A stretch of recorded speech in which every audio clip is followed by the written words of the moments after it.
तपाईँहरू सबै सन्चै हुनुहुन्छ होला। So this is a long time back video है। सो आज चाहिँ एडिटिङ गर्दैछु। सो यो चाहिँ मेरो फ्यामिली हो है। हामी चाहिँ सबै घुम्नु गएको थियौँ। घुम्नु भन्दा पनि वी ह्याड गन टु अन्टु कन्यामहरू घुम्नु गएको थियौँ नि त। So here comes my family, मेरो मम्मी, मेरो मामा माइजूसँग। एन्ड अब आफ्नो सिंगल फोटो त है हुनै पर्यो नि त है। So here comes my pic. घडी चाहिँ हामी छौँ अन्तुमा।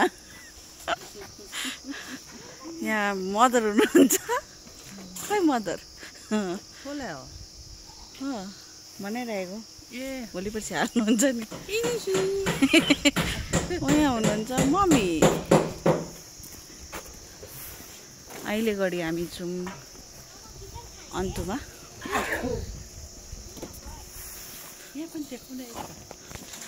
सो यो चाहिँ हो अन्तुको होमस्टेहरू है। यता हुनुहुन्छ हाम्रो दादा, उपर हुनुहुन्छ हाम्रो मामा।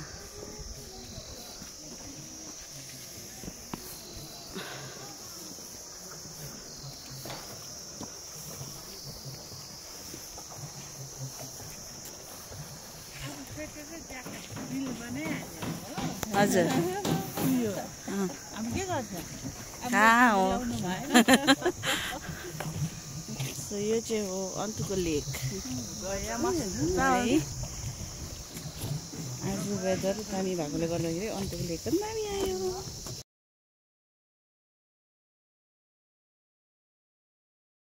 हेर्नु सक्नुहुन्छ तपाईँहरूले, यो चाहिँ हो हाम्रो अन्तु लेक। यो चाहिँ तपाईँको नेपाल एरिया पर्यो है। सो आज भने म मेरो फ्यामिलीसँग आएको थिएँ। सो यहाँनिर हेर्न सक्नुहुन्छ मेरो फ्यामिली। पछाडि ब्याग बोक्नुहुने मेरो मम्मी, अगाडिको जो हात पछाडि राख्नुहुने मेरो माइजू र मामा हुनुहुन्छ। सो दिस इज अन्तु डाँडा and Antu lake. So all about Antu Lake today. It's a beautiful place. I've been visiting. I guess this is my second visit. Dami. It looks very very good. And weather le pani धेरै favor गर्यो है. त्यहाँ पुगेर photo नखिच्ने त कुरै आएन. So here comes my family and मेरो single photo है. यसो पोज्दै हेरेको कस्तो आयो फोटोजहरू. बट जस्तोसुकै भयो, मेरो फोटोजहरू चाहिँ मलाई एकदमै मनपर्छ है.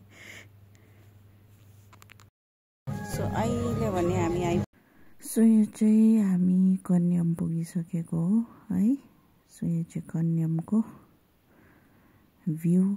इन द्याट केस आमा र माइजू वाज ह्याभिङ अ कन्भर्सेसन है.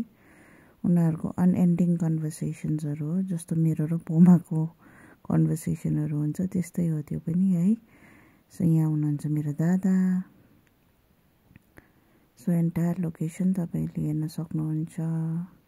This is basically Antu. Love this place a lot. So यो फोटोजहरू चाहिँ कन्याम पुगिसकेको पिक्सहरू हो है. त्यस्तो लामो भ्लग त बनाउन सकिनँ, but it was a mini vlog. Thank you for watching.